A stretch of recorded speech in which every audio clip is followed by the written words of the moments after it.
extracting the lessons and applying that to a nature center building that will be designed in the Mojave Desert. By looking at the floors and fauna within that region. Just a quick summary of that. So this is pretty much my design app. This is the diagram. Pretty much the broad idea was trying to create a sustainable building. Try to have as much as upgrade as possible. I looked at biomimicry, biomimetic, and the biomorphism within that, and then I extracted the principles that will be seen later on and how that can be applied into the Mojave Desert, and by looking at the floors, the faunas, and the ecosystems, then that creates the nature learning center. So this is pretty much the quick definitions of what biomimicry is, biomimetics, and biomorphism. Biomorphism is more like the organic forms, and biometrics is pretty much like the mechanical, the structural biology, and biomimicry is the kind of like seeking the disciplines and emulating nature, getting patterns and strategies from that. So just a quick review of my research reviews that pretty much took. So from that, I extracted this. This is the principles, my life principles, like the model, measure. Pretty much the model is like looking at nature and how all the models it has, and pretty much the measures, kind of like how you design and how you like. It's kind of like, is it correct the way you design was using nature, and the mentor pretty much what you learn from the process. And then the framework of biomimicry is pretty much divided into like 3 levels, with the organism level, the behavioral or ecosystem level, and that will be taught the results look further into the PowerPoint. And then kind of the design process, that's kind of like the biomimicry is divided into these 4 categories: the scoping, the discovery, and the creating. The scope is pretty much discovering the kind of like the problems and kind of figuring out what it is and what you gotta look at it, and then pretty much discover is kind of after you do the scoping, like what did you discover from that, like, and how looking into like now the kind of like the ecosystem, looking at the flora and faunas, what can you kind of extract from that, and then creating something, which that is the third one, kind of creating now. Can you create it to something sustainable? Can you create it to some kind of new form or building or something like that? And then emulating, pretty much looking back at everything you took from it and everything you learned from it, and see if you can improve on it and make it better, or if you can learn something from what you took out. So this is pretty much like my steps that I've been doing, and this is how I'm going to be looking at from here on. And currently, right now, I'm in the discovery state. I pretty much got everything. Now I'm going to extract pretty much from the floors and faunas, and now I'm just getting all the information I need so I can start creating. Just kind of like definitions of what the model is, the measure, and the mentor. Like I said, model is pretty much imitating and getting inspiration from that sense, and the measure is pretty much what works or what is appropriate for that area or that building or whatever you're doing. Pretty much the mentor is just what you learn from it. This is kind of like the thinking lens is the design principle. So you can see like it has the broad end, the scope and discovery, creating and evaluating, and then within that there's subcategories. How you define the context, you define identify the function, and then every little part is divided, and that is kind of like what I'm doing now. And I pretty much identified, I did the scoping part. Now I'm going to try to do the discovery part with looking at the discovery models and abstracting and all that stuff. Again, just a quick definitions of what they are and how I'm moving forward for it. Then there was this kind of biomimicry examples that I got, like looking at each kind of level to organize some of the behavioral and the ecosystem. And kind of like how that relates later on into my project and my designs. So within each level is kind of this 5 further steps that you like the form, material, the construction, the process, and the function, and how each little piece kind of falls into place, like what works and how does it look and how does it function. So this was just kind of like the organism level. This is kind of like doing my research, kind of my precedent study, some of my precedent studies that dealt with fire. The seawater greenhouse that was mimicked from the medium beetle, kind of like how it collects water and in the Sahara Desert. And then the Minister of Municipal Affairs, that was kind of, it was mimicked from like a cactus, a barrel cactus, and that's kind of like, the barrel cactus kind of is like, this the spines are pretty much the protective shading devices. So they were kind of mimic that into like this kind of shading device that kind of like it moves and kind of during the solar thing and protects the interior part of the building. And kind of like the behavioral level now, like in the East Gate was they mimic the termite mounds, so kind of how like the termite mounds kind of keep a cool temperature within the building at inside their mound, which is like at 87 degrees Fahrenheit, because they have fungus inside and they try like, and that's pretty much their main resources of food. They have to keep it within that main temperature compared to what is outside of their mound, which is, it could fluctuate from like 30 degrees to almost like 100 something degrees, depending on time. And what they did, the mounds is kind of like, they have like little holes at the bottom, ventilation holes, and it kind of has a filtration system that kind of does the stack effect. And every time like one of those holes kind of like gets damaged or becomes obsolete, they kind of close it and open a new one. Pretty much that was the process of these caves kind of create a stack effect, and how that kind of filtrates into and kind of the air kind of goes into each room, and how the hot air just evacuates out. The Splenda was kind of like studying the Turan plant and how that kind of like how that mimics protection of the main fruit, and the kind of spines kind of like does the kind of the solar protection. So the little, you can see on the building kind of like the little spikes, and that pretty much is kind of like solar shading, and it kind of moves depending on the time of day, and it kind of protects the building what's inside it. So that was pretty much the study of that. That was a solar kind of study. The other one was pretty much the ventilation study.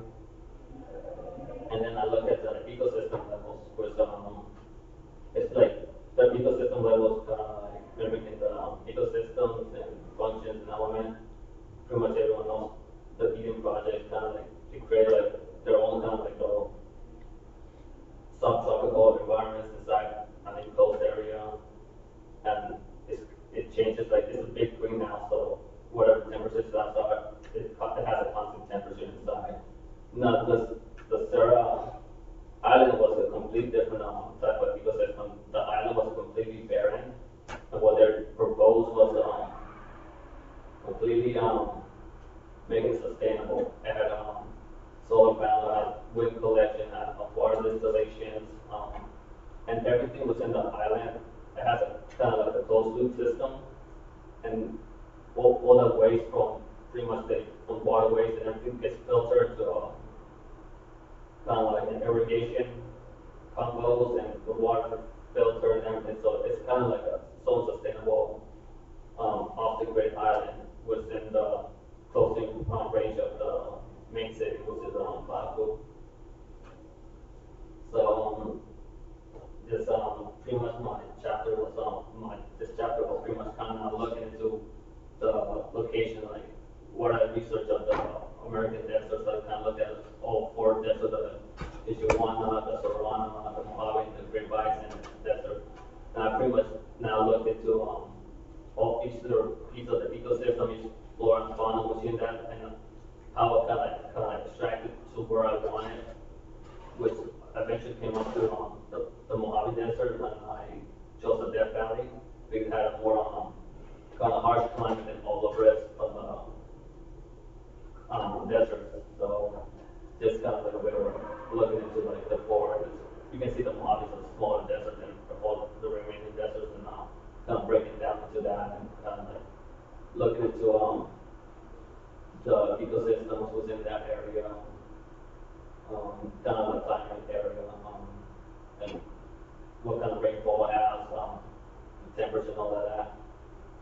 And so this is where I'm right now. I'm in the Florida Mojave. I'm looking out now at the Florida, so I'm looking at the California bear cactus, I'm looking at the Joshua tree, and how each little component can be extracted from it and create something that will be used for my design process. So you hear the bear cactus, it has the little components. The spines become like the protection of the cactus, kind of keeps it at a constant temperature, protected from elements, and then the kind of like the platoons of the cactus that collect the water, and that kind of filtrates down to the roots, and how that kind of stores the water and everything. So now I'm looking at each little component, how I can extract from that can then be put into some kind of component that will be translated into the building. And just kind of like right now, it's just pretty much a research, kind of a bunch of diagrams, kind of sketches, and just looking at each little thing and how I can just see. So, and then that kind of relates back to the form. So got the form, material construction, all that stuff. So now I start breaking that and design a diagram or matrix and looking at the organism level and how does now the organism level is kind of like, if you look at the form, it's the building looks like a cactus. So am I going to build a building that looks like a cactus, or am I going to build it something that in the behavioral level that looks like it grew like a national park, like it grew on rocky, pretty much the cactus grow on this one grows on like a rocky terrain, and do I put it like the building kind of grew out of it like that, or do I make it look like a cactus? And kind of this is pretty much now the stepping stones for my design. It really doesn't have an ecosystem because pretty much an ecosystem is pretty much like you look at the kind of like a beehive or the termite mountain, and those are like ecosystems within the macro of the ecosystem. So pretty much the cactus didn't have the ecosystem level, so I looked at everything else. So this is now the Joshua tree. Now I'm looking at it and seeing what I can extract. Can I create this kind of collection system, or do I look at it more of a collection of solar panels or solar leaves, which here kind of that's what it is. It's kind of collecting the soil with the photosynthesis and everything. And this is pretty much just kind of like the broad thing, looking at breaking down the plant and looking at more little details of that. And pretty much that's going to be like what chapter 7 is going to be. Just doing the same process I did with chapter 6, which is looking at these little things and how I can extract that and kind of create a matrix. And then chapter 8 was kind of like my building precedents. Pretty much I looked at every nature center I could find within a desert climate. And I'm also been looking into the vernacular architecture, and that's kind of the thing that was just talked about recently in the last week, to look into that kind of vernacular architecture within the kind of like a desert climate or the southwestern climates, see how they do it compared to what is done now, more of a contemporary kind of architecture. So pretty much it's pretty much the building precedents of what I've been doing, and so that kind of extracted that kind of stuff, like what they do, like sustainable, to collect rainwater, collect water, that collect energy, solar energy, and what's their message that they try to extract from that. Like this one was extracting kind of like the vessels of knowledge. They kind of pretty much teach you all this stuff that they do, the collection of water and all that, and they try to make you take that home, so you can be more aware of kind of technology and knowledge. So this kind of is keep thinking. So pretty much kind of like the same stuff. This is my pretty much building precedents and looking into more of a lead building, and I did talk about one with one of my committee, maybe I can do that, see if after I design my building, can I create it with the lead design kind of form analysis of that. So that's it's in still a working process. I'm still like, I will probably have to do that as soon as I just do my design and see how everything goes. Kind of like more of a, this is a very grander scale down in that nature center, learning center. And at this one, I have more knowledge to get from, so. And same thing for this one. And this is pretty much, some of these places are pretty much stuff that I will be going for one of my visits during the winter break. So I want to see if I can go and kind of have a more intimate relationship with that. That's pretty much my chapter 9 is pretty much my program analysis of applications, pretty much like that. So this is now looking now into the site analysis. Where I selected, we used to look kind of like the red box. That's where my site is going to be at. It's pretty much at the entry of the Death Valley National Park, and kind of right there, kind of like at a perfect intersection of the main road with which is 190. So it's kind of like just looking now into the where it is. It kind of connects to this kind of off-road dirt path, and then from that it kind of breaks down to like trails within that area. Just now looking, just seeing the main roads, the trails, the veins, and everything that's going to be within that area. Still needs to do more research on that. Just kind of like, just pretty much kind of like the program now, break that out, what I want to incorporate into that site. And this is just pretty much the program that I've been building. So far, it's okay. There might be some fixing later on, and kind of more just more sketches and how that kind of makes the views, how I want the views to kind of look at the mountain while also be connecting to trails and everything. That kind of becomes a learning set, a learning process when you go to the building. It's not just a sustainable building. It becomes like a teaching. It teaches you like who's sustainable stuff. It teaches you about the nature, about the land and everything. And that's pretty much it. It's kind of like the sustainability stuff, like water, I'm extracting water collection from barrel cactus, soil collection from John Joe Street, and then natural ventilation pretty much from looking at the land and everything like that. But that's still the natural ventilation is still a working process. That still needs to look into the fauna and everything. And that's pretty much everything. Couple of minutes for questions. So what's your definition of sustainability? Well, sustainability, I'm assuming that something like I think that's kind of like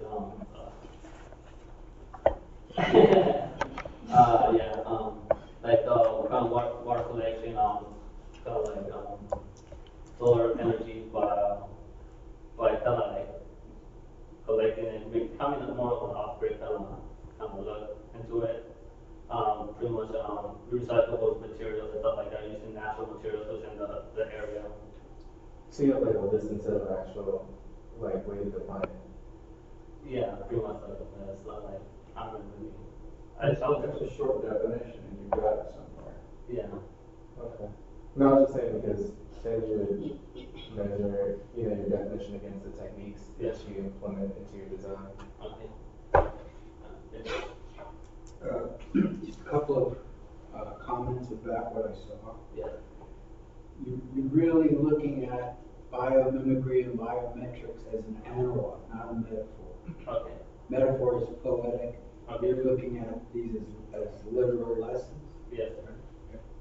The other thing is what you showed us at like the cactus. Those weren't examples of biomimicry. Those were the biological entities you were studying. Okay. Okay, so be careful of your vocabulary, of what you're saying. The words have meaning and they have expectations. Okay. And what I saw, I think that, what does the building look like? Yeah. I don't think you should think about that at all. Yeah. Because this is about responding to something using physics Yeah. and using this nature as an analog. Okay. So what it looks like is a result of the process. I wouldn't try and make it look like a cactus. I wouldn't even have that in there as an issue. Okay. Because if it has integrity, biomimicry is about the physics of how something works. I mean, that's how I understand it. Okay. Okay, let's do the next one.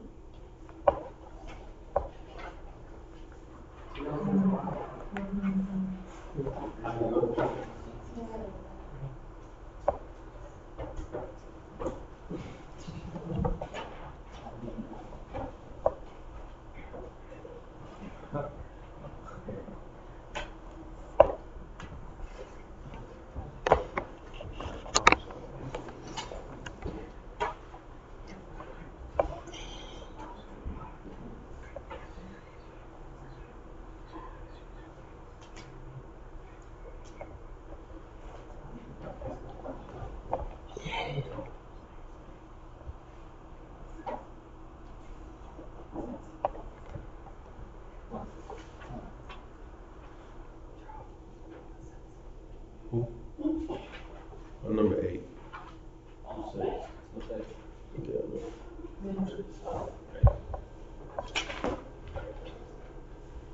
Good day. My name is Daniela. My topic is representation in architecture. The subtopic is the role and purpose of representation in making architecture. I'm going to read my abstract and continue. This is a study of the importance representations have in making architecture. It investigates the history of representations from early history to the present day and why new techniques are needed.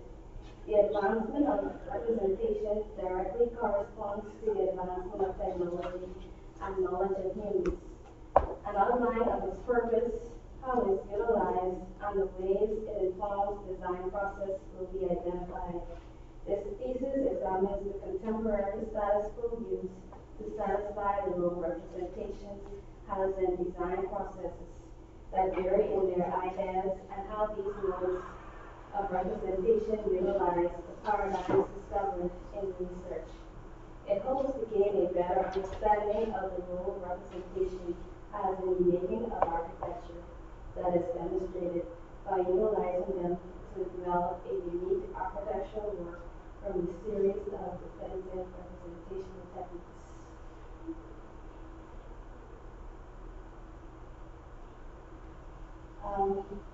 I basically started off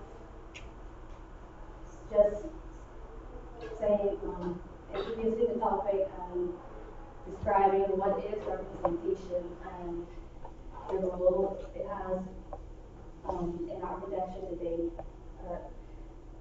Following with a list of issues and principles and ideas that inform the representation that you see, and then its importance, followed by the different disciplines within the periods that use the same techniques. I guess it's a comparison of the disciplines and the architecture in the period. What is representation? It's the art or technique of producing images on a surface by means of marks, usually of ink, graphite, chalk, charcoal, or crayon. In a formal sense, it's about linear renditions of objects in the visible world, or as a way of describing your concepts, thoughts, attitudes, emotions, and fantasies are given visual form of symbols and even of abstract forms. Why is it important? It's important because there needs to be a way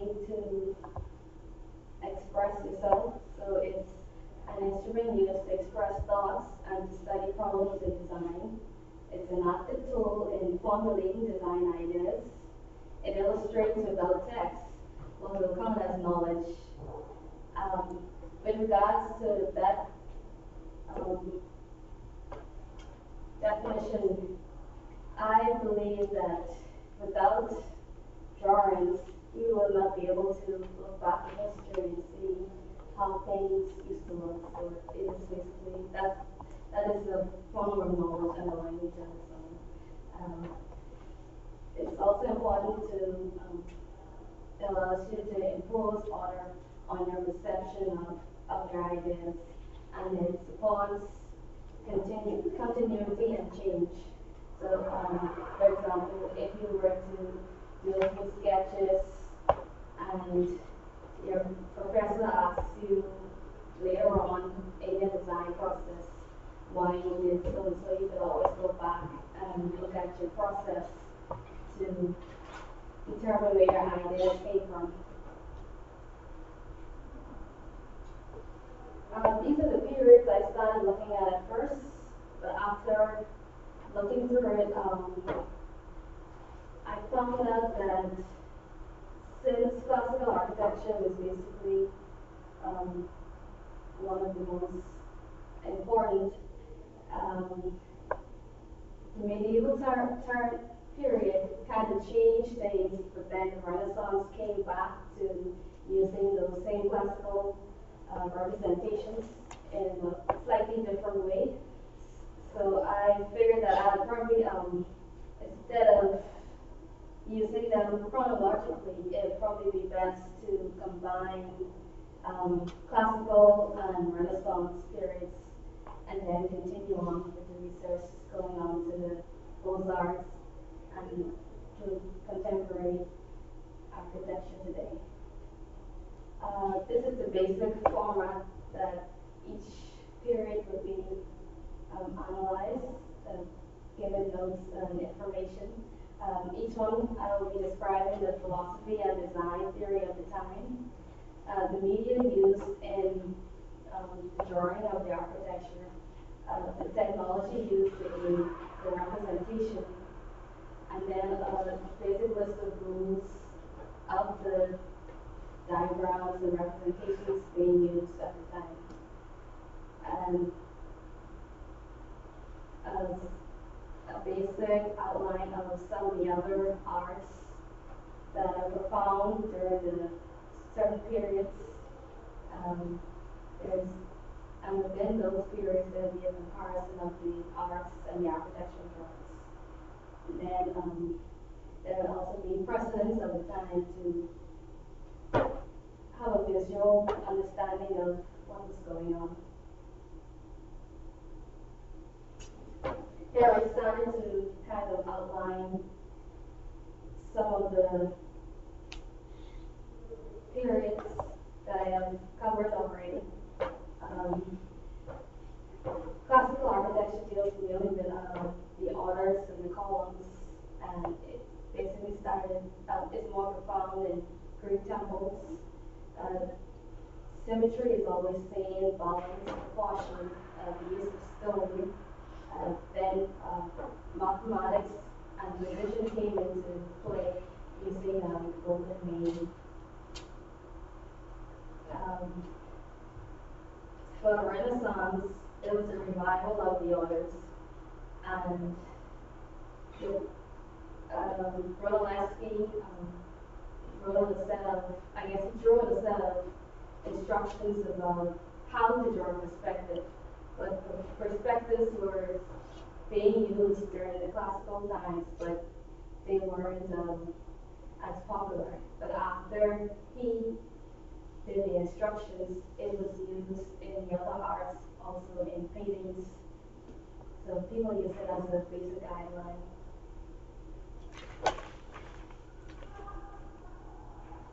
For my application, through looking at each of the periods,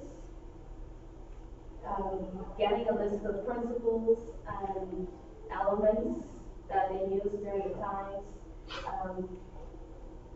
drawing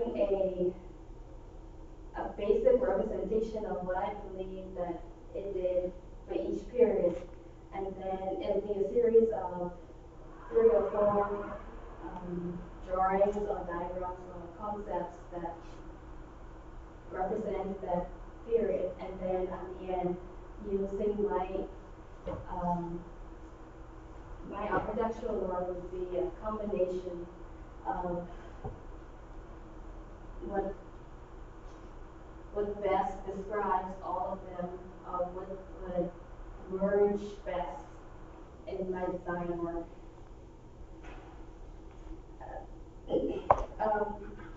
My application, I thought of doing a museum, since that is, it allows for much more creativity.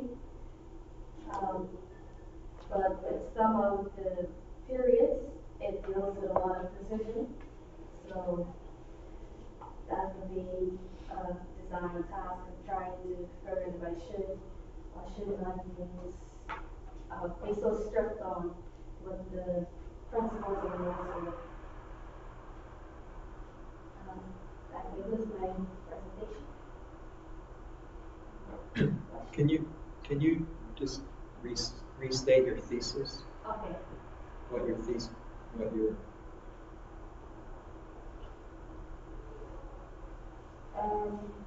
last part I said, hopes to gain a better understanding of the role representation has in the making of architecture that is demonstrated by utilizing them to develop a unique architectural work from a series of definitive representational techniques. That's a description of your project. I want to know what your thesis is. Like, what are you trying to either disprove or show through your research? Is it something to do with the relationship between the techniques and tools and representation and the resulting architecture? Yes, that, because and are you saying there is a relationship or there is not? Yeah, there is a relationship between the technology used and the actual architecture buildings that they made. And also the techniques that are used for representation. That they use to draw. Yeah, I don't think you really have a handle on what your application should be until you've done the research. And it seems like the research really needs to be done. I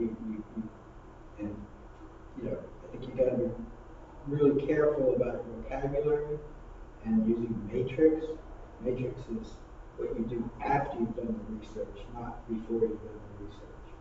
So you need to do the research first before you do that matrix, because that matrix is combining techniques and elements. Okay, so I don't see rules there. I see elements, balance and symmetry, proportion rules, but I wouldn't mix that. Okay. And it seems like some of these here, do they overlap like with columns and like honors, do they overlap at anything? Yes, that's why I kind of stopped what I was doing. I think what they use columns to walk up the errors, but in a different way. So maybe to follow up on what Professor Alfano was saying. I think through your research you might have discovered that there really is only one thing called, say, classical, which encompasses the Renaissance, encompasses a pretty broad range of things. And then there's modern. And then there's beyond modern, there may even be something else, I don't know what we call it, digital architecture or something that is 21st century more current. The word contemporary is a very strange word to use because we don't know what that means. I mean, contemporary furniture can be 60 years old or it could be today. Okay. I meant it as present day. Well, again, you need to do the research. Okay. We need to see, and as you start finding that information, you're looking at what's the idea of the time. What were they? Architects have clients. Okay, have another level, and the clients have certain desires that they want in their building, not function, but desires. And representation is what architects use to show them sublimity sometimes very overtly. I've satisfied your desire. I want a sacred place. Okay, here's a building that's going to be manifest sacred. But sacred is a function of the time. So medieval times sacred was very different than the Renaissance times, what was expected. So that's why those parts really need to be established.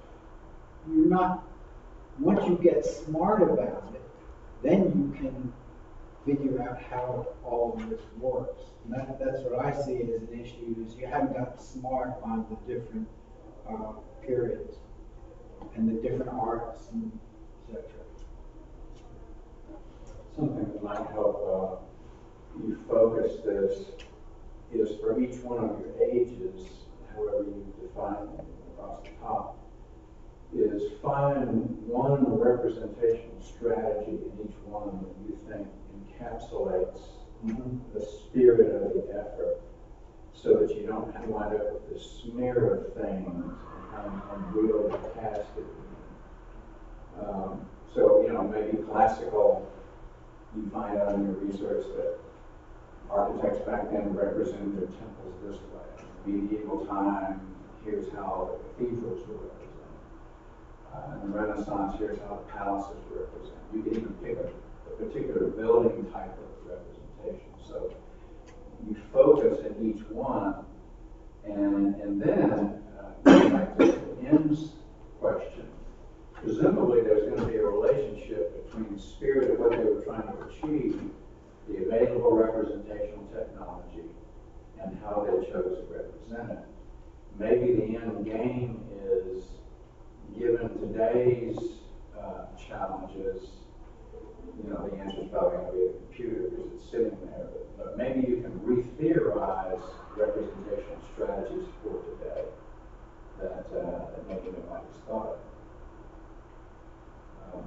Or the other thing you could do is to try each one of them out conceptually on your application, and just comment on what it was like. What was it like to use classical representation? What was it like to use medieval representation? And just comment on the experience. That could be the thesis. Yeah, that's what you talk about. You know, commenting on what Tim said, maybe what would be interesting is when you start to do your research, is there a building type that starts to show up in every period that architects were really involved in? So in the medieval period, they weren't doing palaces. They, you know, that's a Renaissance thing. In classical, they weren't doing palaces. So is there a building type that you start to discover is in every single period? Then maybe that's the building type you do your application in, and you can then start to see this thread of, well, here were the ideas of this time, and here's what the resulting representation was. Here, you know, and then when we get to contemporary times, there's a certain ethos in its time and a certain kind of technique and whatnot, and you could do that, or you could say, okay, so I've seen this building type, here's our ethos. What would happen if I used the classical or Renaissance technique to present this building today? It's a very different kind of building, right? It doesn't use classical architecture. You know, and how does it work? How do each of these techniques work? Which is kind of what Tim was talking about and what we've talked about. But you got to do the research. Okay. And not just the building type, but you might then characterize in each period how that building type was represented. So maybe in the classical it was all about the elevational composition study. In the medieval time, maybe it wasn't that at all. Maybe it was really the craft of the stonemason, and the whole thing kind of evolved from traditions And there really weren't drawings of the same kind. There were maybe some details, but it wasn't the same thing. And then during the Renaissance, we're going back to elevational studies of composition and so on. And then when you get to the Beaux-Arts, maybe it's about perspective, maybe it's about, a few other things that are really central to the representational type, the most prevalent representation type. And in the say modern architecture, it's really about form rather than composition of an elevation. And so there's a different kind of representational thing going. Maybe there's something about a section, maybe it's something about building models and so on. But then when you get into, say, today, maybe it's about like parametric design and shape of buildings and skins and things like that. So the representation is tough. What is the most prevalent method of representing that is different. Again. But we don't know because you haven't done the research. And you can't quote me on all that. You have to do it. I think to me that if I were in your shoes, the main thing I would be trying to do is to tighten the nature of the task. What have you set yourself as a task here? What's the nature of the exercise? As you proceed through this, what's your way of working? What are you looking to do? And sometimes you back into that, but at some point you've got to discover it. Otherwise, you're going to be drifting and do a little of that and a little of this, and it's never going to cinch up. It's going to be like when you're wearing tri-color shoes, you just can't get a knot to happen. At some point, there's got to be a knot where it cinches up and you go, okay, here's the nature of the challenge. This is the nature of the word exercise. This is what I'm looking to prove or disprove or try out or comment on.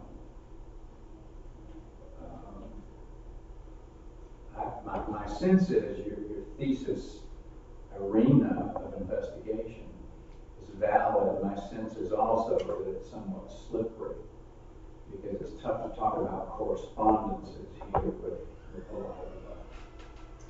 lot of confidence, but it doesn't mean you shouldn't try it out. Either way, I think you need to tighten up what the nature of the task is. And that to me is the diagram. If you can't diagram this simply, you still will not have, you won't be clear what your task is. The diagram is the test of whether you understand what you're doing. Contrasting projects today. Okay, it's 10 after. I'll see you guys tomorrow.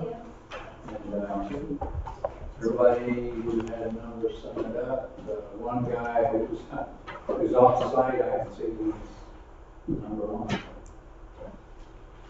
We got somebody taking the class long distance, so he was wondering when he was going to be, and now I don't know. I don't think he cares. He just wants to come and show it.